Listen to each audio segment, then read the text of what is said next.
la mañana y la noche en el pellejo. ¿Qué será? ¿Qué no será? El negro. Ya yo me enteré, mulata. Mulata, ya sé que dice que yo tengo la nariz como nudo de corbata. Y fíjate bien que tú no eres tan adelantada, porque tu boca es bien grande y tú pasas colorada. ¿Cómo fue ese acercamiento entre el poeta y tú? Fue mágico. Te digo porque desde el primer encuentro surgió entre nosotros algo muy especial. Yo tuve que hacerle una entrevista a él para un premio que le habían otorgado o le habían dado un honoris causa en Jamaica y tenía que hacer la entrevista. El primer encontronazo fue fatal, lo describo en el libro, pero luego, cuando estuvimos conversando face to face, era increíble. Nos quedamos solamente un hombre y una mujer. ¿Qué periodo de la vida del poeta se recoge en este libro? En realidad, Ángel Augier, el biógrafo de Nicolás, quería que yo recogiera lo que es desde el 85 al 89, que la historia personal de Nicolás se pierde. Pero, porque él se enferma al regresar de Argentina y lo tienen que tratar en el CIME. Él se fue poniendo cada vez peor y no podía salir realmente del hospital, estaba cada vez con más frecuencia en el hospital que en la casa. Entonces, este periodo me hacía ver, cuando yo empiezo a hacer las entrevistas y me dieron la posibilidad de ver todo el historial de Nicolás en el hospital, me doy cuenta que el Nicolás que iba a mostrar era un Nicolás muy diferente al Nicolás que debía sobrevivir a su existencia. Por tanto, yo empecé a tomar pedazos de su obra, es decir, desde las prosas de Prisa, los versos, y los fui intercalando. Augier no estaba muy de acuerdo con eso, porque me decía, de todo eso se sabe ya. Y yo decía, no, es que yo creo que esto debe saberse así, de esta manera. Y entonces iba en el tiempo adelante, hacia atrás, pero describo lo que es del 85 al 89 e intercalo parte de su existencia desde que comenzaron sus versos.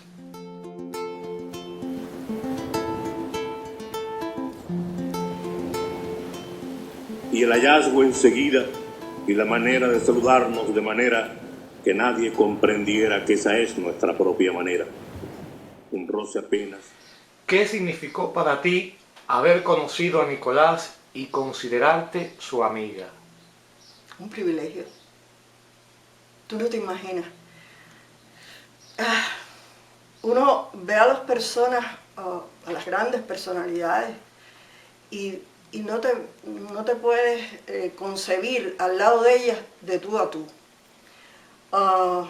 Yo no tenía la dicha de conocer a Nicolás hasta que no nos encontramos por primera vez.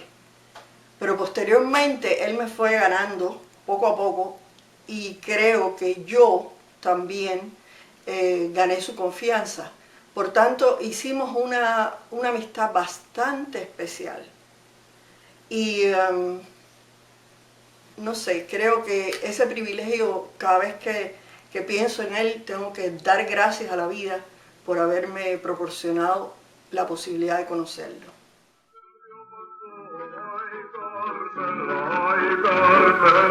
Ardiendo España está, ardiendo con largas uñas rojas encendidas. Muchos afirman que la Revolución Cubana es la que nombra a Nicolás Guillén como el poeta nacional de Cuba. ¿Qué puedes alegar al respecto? No, mira, Nicolás, cuando hace los primeros versos mulatos, como le llamaron, con motivos de son, en el Diario de la Marina, eso fue un suceso. Posteriormente saca Son Grocosongo, y ya Unamuno, por ejemplo, le manda una carta diciendo que lo impactó porque era una manera de decir especial. Como dice Nicolás, es que nosotros somos una mezcla de blanco y negro, somos siempre un poco nísperos. Y esa manera de ver del sabor ese folclórico de Cuba, creo que es lo que es lo que le produjo el que las personas empezaran a nombrarlo como el poeta nacional. Realmente, tú sabes, siempre la prensa es quien da la posibilidad de que esto se expanda, ¿no? Pero yo pienso que incluso como los primeros versos de Nicolás llegaron a musicalizarse de inmediato por los Grené, por Amadeo Roldán, por Caturla, inmediatamente la gente no es como cuando tú dices un verso y no se le pega a la gente. Es que si tú tienes ya música, ya entonces la gente se le va pegando más y lo tararean. Te voy a decir, la primera vez que Nicolás oyó sus versos musicalizados fue en la calle y se sorprendió y dijo, pero ¿y esto? Eso es mío. Y ya antes habían musicalizado El Espejo, que es un poema de Nicolás de la época de los primeros años, y Santo Domingo hizo ese poema como parte de su folclore. Era una nana que le cantan a los niños y creían que eso no tenía, que era un poeta anónimo.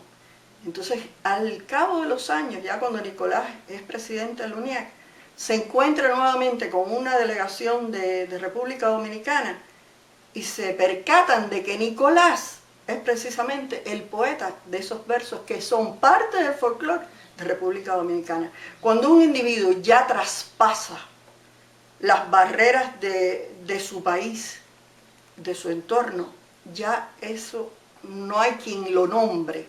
Creo que el mismo pueblo es quien lo nombra y lo convierte. Eso no es un galardón que se lo dieron como los galardones usuales, sino eso se lo ganó él con su poesía. Y fue desde la década de 1930.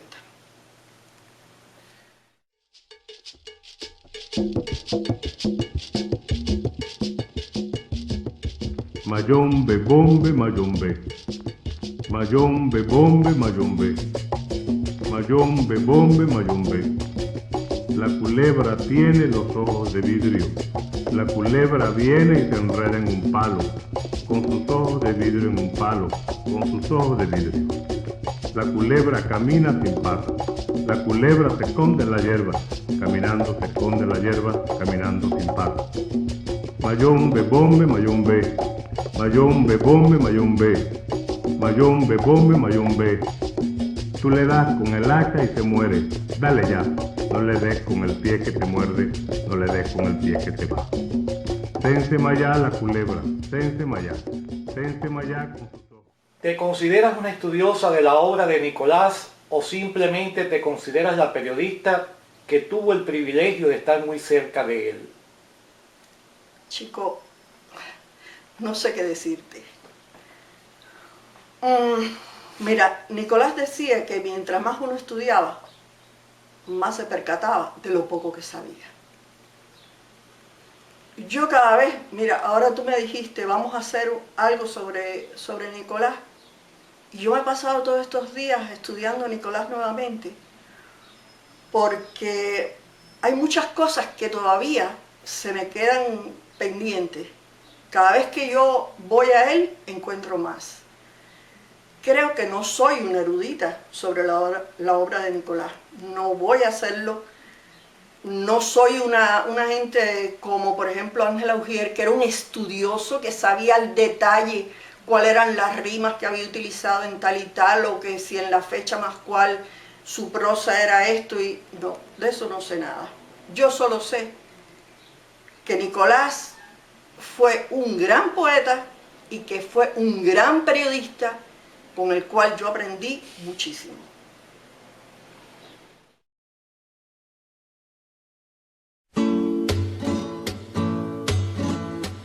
Para hacer esta muralla, tráiganme todas las manos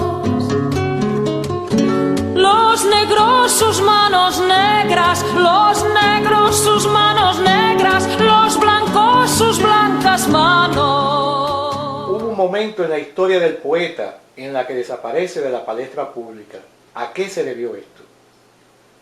Como te dije hace un rato, en 1985, Nicolás va a Argentina.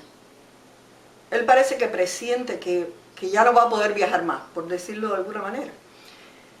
Y quiere ir al lugar donde él lo acogieron después de un largo exilio en Francia, y lo acogen.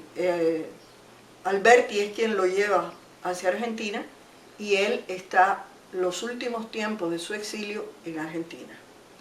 Entonces él quiere ir a Argentina y hace un viaje bastante riesgoso para su edad, porque tú sabes que las alturas son propensas a que se produzcan accidentes cerebrovasculares y todas esas cosas.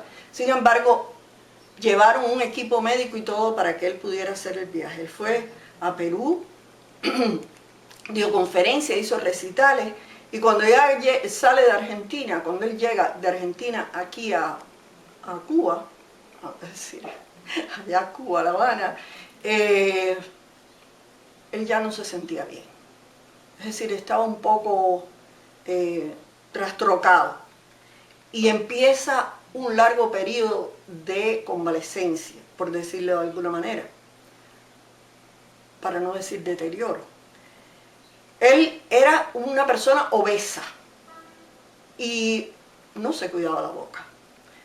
Él mismo dice: yo no soy un hombre puro y me gusta comer chorizos y garbanzos y esto y lo otro. Yo recuerdo que a él le encantaba, cuando iba a Camagüey, que se le reservara un queso camagüeyano, que era una cosa gigantesca.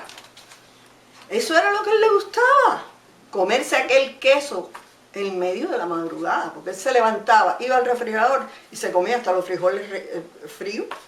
O sea que él era goloso, le gustaba mucho tomar. Él siempre tenía un buen pretexto, no era borracho, era el tomarse un trago.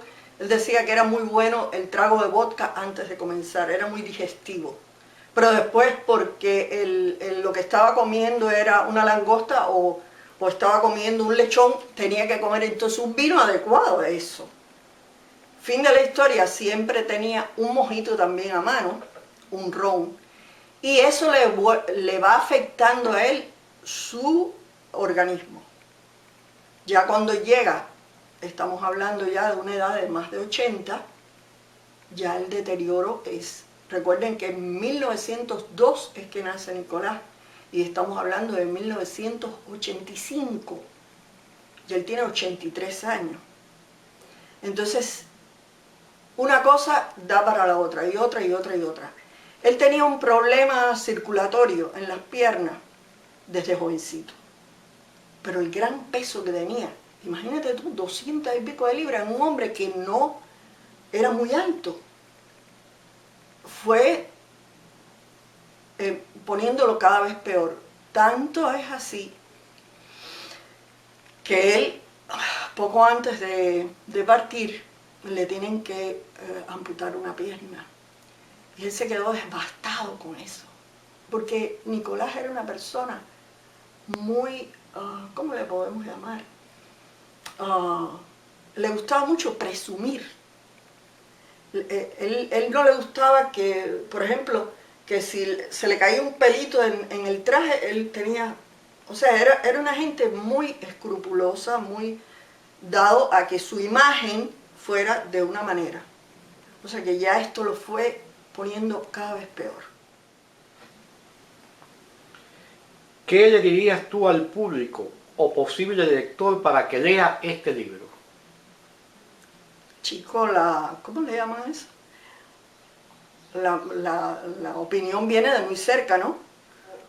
Yo creo que esto sirve para todo el mundo. Mira, el que le guste el chisme de farándula, ahí lo va a tener. El que le guste las cosas culturales, ahí lo va a tener. El que le guste una historia de amor, ahí la va a tener. El que le gusten las cosas humorísticas, ahí también lo tiene. Pero el que le guste la literatura, también lo va a tener. O sea, es un libro que fue escrito por Nicolás, aquí entrenó, porque él me guió para al lado mío y está aquí con nosotros también, guiándome a hacer todo lo que hice. Es mucho Nicolás. Es Nicolás puesto como yo me planeé, ¿no? Es decir, él tiene un poema que dice, se llama Palabras Fundamentales, y dice: alzar mi voz sobre la voz sin nombre y hacer que todos los demás sepan, conozcan, junto al poeta, el hombre. Eso es lo que intenté hacer desde el principio y creo que lo logré. Pero él me estuvo ayudando todo el tiempo. Y esa manera de ser Nicolás, con todas sus características, está allí. Según cuentas, en las últimas páginas de tu libro, Nicolás dijo: este es un buen año para morir, este es un buen año para vivir. Quiero decirles que he vivido a plenitud la vida, no seremos raíces. ¿Presentía el poeta su muerte?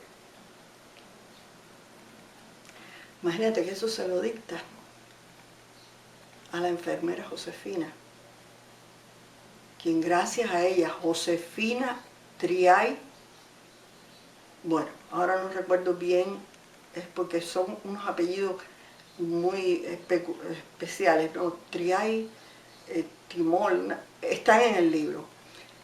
Josefina, discúlpame si ves esto, yo me acuerdo de ti y te agradezco inmensamente que hayas tomado cada día notas de lo que el poeta quería que tú tomaras nota, más las notas que tú hacías de su comportamiento, ¿cómo se llama? Como enfermo, como paciente tuyo. Gracias a esas notas de Josefina, yo adquiero ¿cómo se llama esto? Este párrafo, este pensamiento de Nicolás. Y te voy a decir más. Cuando Josefina por primera vez entra al edificio, al apartamento de Somellán, donde estaba Nicolás, y él la ve, él le declara: Josefina, yo moriré en tus brazos. Y han pasado varios años desde que sucede este primer encuentro. Cuando Josefina entra a la habitación de Nicolás, ya en el hospital, ingresado ya hacía muchos días, ya le habían amputado la pierna, y él le dice: te esperaba. Dice: ah, sí, ¿quieres salir a pasear allá afuera? Dice: no, te esperaba para despedirme. Realmente para mí es bien difícil hablar de esta parte del libro, porque te voy a decir, terminé, tan fuerte fue el impacto en mí como escritora, como persona, como mujer, que cuando mi esposo llegó a la casa y me vio que yo levanté el rostro, él se quedó: ¿te pasa algo? Estaba roja, con el llanto a más no poder. Así fue que pude terminar el libro, y toda esta historia todavía, a 20 años después, me mueve demasiado el piso.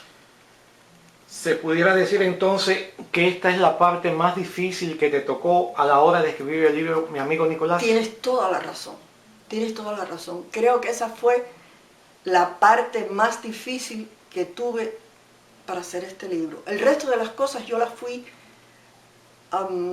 poniendo. Yo abrí un libro, y yo te traje los libros que utilicé. Yo abrí un libro y salía como de una manera, como hacen los magos, sacan del sombrero. Me salía una frase de Nicolás que venía bien con lo que estaba escribiendo. Un verso, todo. Iba así, era un párrafo tras de otro. Pero este final fue algo bien, bien fuerte.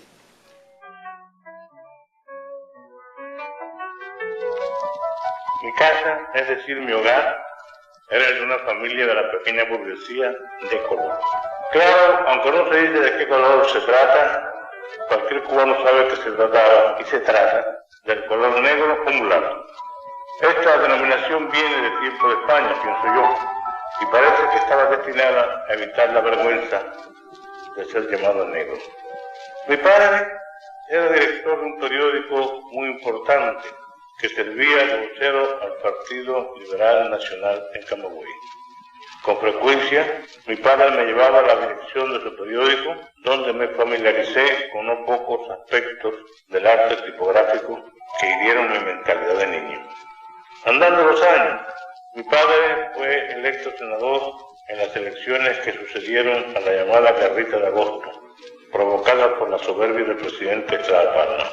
A pesar de que la senaduría lo obligaba a estar gran parte del tiempo en La Habana, ni yo ni ninguno de mi familia visitó la capital, sino bastante tiempo después de ser asesinado en otra guerrita, la Chambelona, en el año 1917. Mi padre murió cuando las tropas del teniente Gandarilla asaltaron el lugar en que él yacía enfermo, inválido. Yo y mis hermanos, en total éramos 6, junto con nuestra madre quedamos en la miseria, agravada por la instalación de mi local, es decir, el máximo y cruel jefe conservador en la presidencia de la República.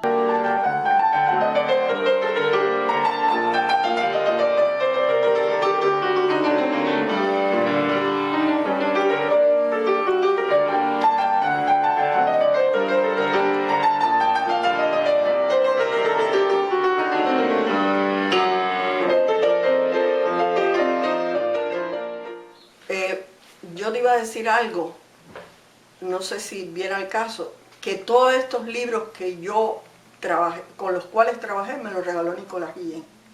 Lo digo allí precisamente en mi amigo Nicolás. Todos esos libros, él me los dio para que yo aprendiera todo lo que pudiera de él. ¿En algún momento Nicolás te comentó sobre algún proyecto que le quedó pendiente por hacer o por escribir? Sí. Bueno, esto que leíste allí de la muerte es parte de lo que él quería todavía decir. Pero en realidad él quería hacer sus memorias, es decir, terminar sus memorias. Él comienza sus memorias en la década del 80, él comienza sus memorias y las va publicando en la revista Cuba, en Cuba Internacional. La primera edición de estas memorias tienen a Nicolás con una guayabera como a él le gustaba y recuerdo un corazón que me puso cuando me regaló la revista, y dentro estaban las primeras partes de Páginas Vueltas, se llama. Tú sabes que ayer, en esta semana, durante retomando las cosas de Nicolás, me di cuenta que yo escribí mi amigo Nicolás basándome, es decir, teniendo como dentro de mi subconsciente las memorias, es decir, Páginas Vueltas, porque Nicolás hace todo este tipo de transacciones en tiempo y de concepciones de la existencia, todas esas cosas, las va haciendo de esta manera. Yo realmente, ¿cómo se llama? No me había dado cuenta de eso hasta esta semana. Es increíble, pero es así, te juro que es así.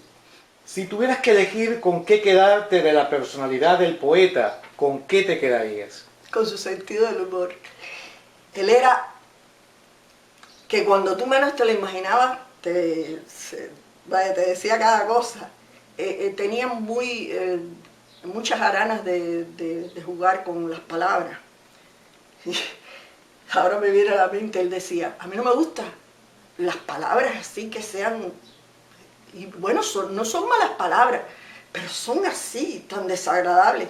Digo, no, Nicolás, pero dígame una palabra así que le moleste. Dice, sobaco.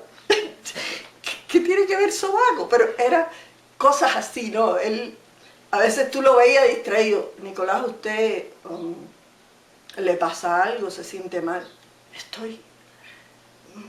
Imagínate, yo estaba a cargo de su presencia en Camagüey y cualquier cosa que le pasara era mi responsabilidad. Y él, pero Nicolás, ¿qué le pasa? Tengo el corazón que se me va a salir del pecho porque te vi. O sea, era muy bromista, pero te voy a decir algo, también me gusta de su carácter, su sinceridad, que a veces daba miedo, porque él decía, por ejemplo, cosas que yo creo que él, si llega a durar un poco más, hubiera sido tremendo. Es decir, con los cambios que se dieron posterior de su muerte, no, él no hubiera estado muy conforme. Creo que hasta por eso un poco lo olvidaron, porque él le decía al pan, pan y al vino, vino. Él no era de medias palabras y que sí. Aunque él representó a Cuba como embajador cultural en muchos países, él no era diplomático cuando te tenía que decir una cosa así. Pienso también que otra cosa de su carácter, de su personalidad, es su amor. Su amor por la naturaleza, por la mujer, por la vida y su amor sobre todo por nuestro país, por nuestra patria. Si tuvieras que volver a escribir este libro, ¿tú le cambiarías algo o lo dejarías tal cual está en estos momentos? Lo único que le hubiera cambiado es el nombre y tú lo hiciste.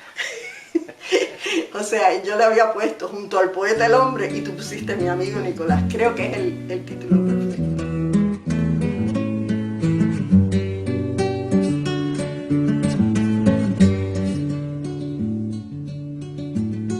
De qué callada manera se me adentra usted sonriendo, como si fuera la primavera, yo muriendo.